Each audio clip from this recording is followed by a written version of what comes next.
My 20M girlfriend's 21F best friend called me broke, then asked my girlfriend to pay for her trip.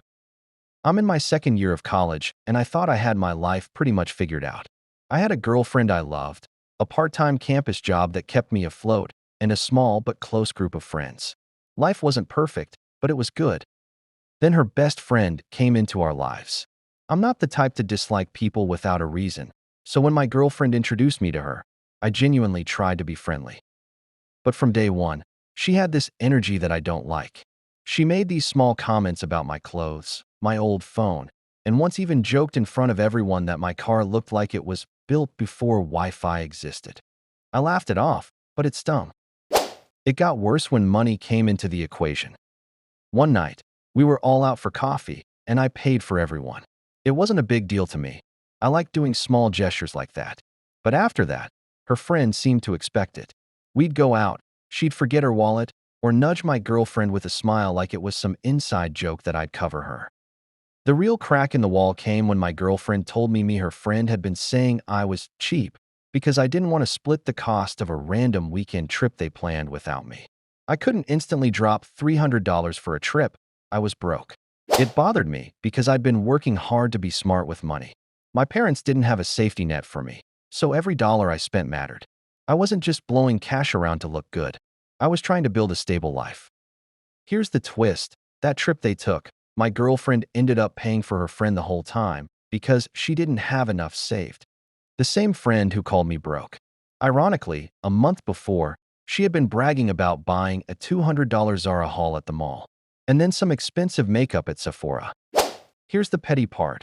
I decided from that day forward, I would never cover anything for her again. No coffee, no snacks, nothing.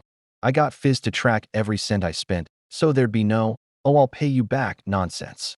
If she forgot her wallet, I'd politely say, "no worries, you can grab it next time," and order my stuff alone. She hates it. She's not used to me setting boundaries, and now she doesn't get a cent out of me. My girlfriend's noticed too. She said it's weird seeing her friend actually pay for her own things. LMAO. Sometimes you don't need to fight someone to protect yourself. You just need to stop giving them access to the parts of you they can take advantage of.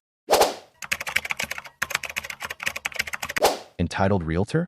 Why yes, she is. A few winters ago, my neighbors moved rather suddenly, before they sold their house. This left their house empty, and they worried about it looking empty, so they asked if I could go over once in a while and turn on lights, maybe shovel the walk if we got snow. You know, make the house look lived in. I had no problem doing this as they had been great neighbors, and I was sad to see them go. That same winter, I had a toddler, a baby, and I was pretty decently pregnant, around 7 months along. My husband also worked a lot out of town, so about 2 weeks out of the month, I was on my own with my brood. So my ex-neighbor must have let their realtor know that I was helping by turning lights on and off and shoveling the front walk if it needed it. Realtor shows up, I will call her Ronnie, and introduces herself and thanks me for my help. Great. She must have also gotten my number from ex-neighbor because soon she started texting me requests.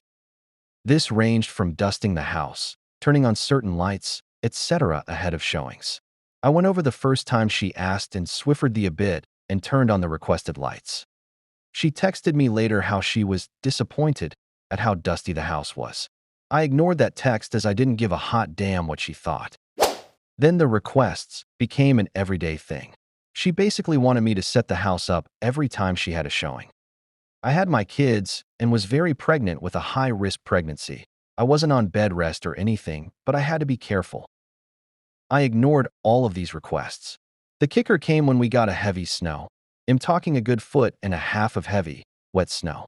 Heart attack snow.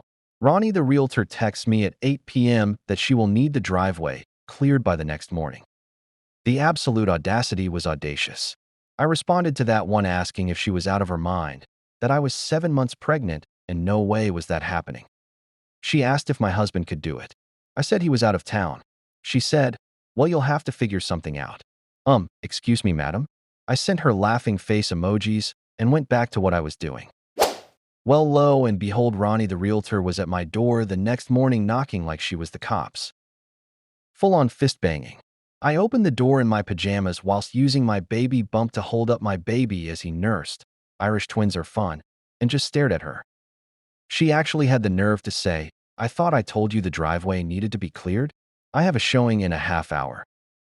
I told her to lose my number and shut the door in her face.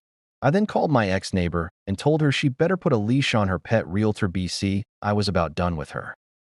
She was horrified and promised me she'd take care of it, which she must have done. BC. I didn't hear from Ronnie the Realtor again. I did, however, enjoy watching her high-stepping it through all that snow.